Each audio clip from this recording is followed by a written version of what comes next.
If you live in the southern LA County area, I'm sure you've heard the saying that Downey is the Mexican Beverly Hills, with the city containing a very wealthy population whose average household income is higher than the national average, but which also happens to be a majority Latinx. Or I'm sure you've heard of the oldest standing McDonald's, which Downey is also very well known for, with it being very popular on social media.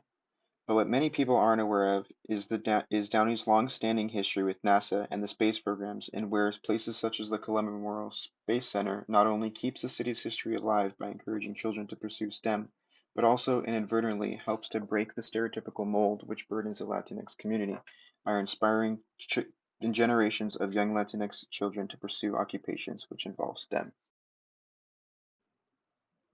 The Columbia Memorial Space Center, which opened its doors in 2009, was made in memoriam to the tragedies of the Space Shuttle Columbia as well as the tragedy of the Space Shuttle Challenger, and pledges to keep the respective crews' memories alive. The Space Center also is a testament to Downey's history as a key location for building and testing the space capsules for the Apollo program and keeps the community up to date with current NASA programs such as the Artemis program to land on the moon and the new James Webb Space Telescope. The Space Center is also a key community center which is very active among Downey's youth population, whether it be holding field trips for local schools, summer camps, or large-scale events in which well-known names from the science community attend, such as Bill Nye the Science Guy. Now, stereotypically, people would see a majority Latinx community and automatically assume that STEM would not be relevant in their lives, or that the community would not be interested in STEM at all. It is also the stereotypical view that children catch a sense of, which would lead to them believing that STEM is not for them or that they are not capable of pursuing STEM. The children can be majorly affected by the stereotype and can begin believing its falsehood into reality.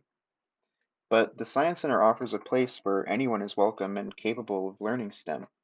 In the Science Center, there are many hands-on activities for the kids to play that integrate STEM into fun activities which are easy to understand. The example here being using toy magnets to show how magnetic fields work, as well as compasses to show how the magnetic fields and the poles work on the planet.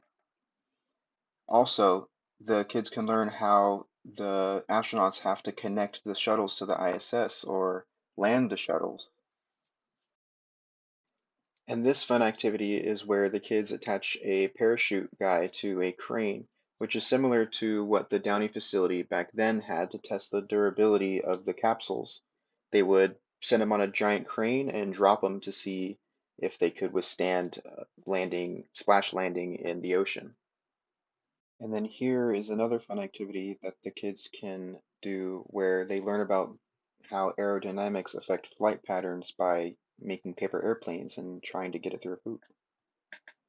The Space Center also has a robot lab where a volunteer will instruct the children on how to program Lego Mindstorm robots similar to how NASA engineers program real rovers.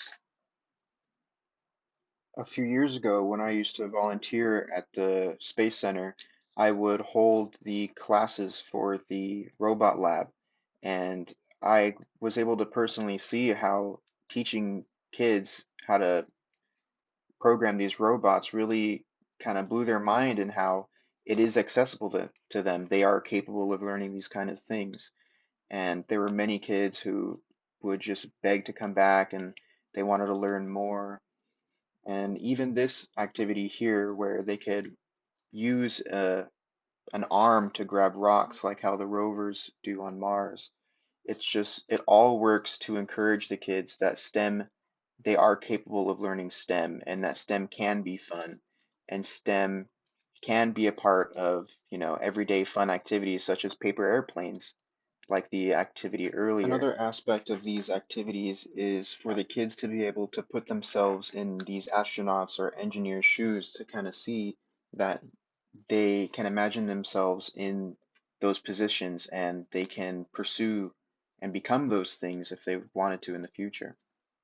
The store inside of the Space Center also has books which are in English and in Spanish, which even further encourage that even if you don't even know English, that you are capable of learning these things and that there is really no barrier in pursuing STEM. Evidence of the Science Center's work can be seen in the local high school, Downey High School, where their best and most funded program is their engineering program. And even more recently, for Halloween, the center is holding a spooky science night where the kids can come in their costumes and kind of trick or treat and do fun little science activities. All of these activities work to reveal that the Science Center inspires the children in the community to become interested in STEM and breaks the stereotypical mold which can confine the Latinx children in the community. The Science Center has shown that history can bleed into the present by keeping Downey's roots of STEM with numerous space programs relevant and instilling generations with the motivation and confidence to pursue STEM.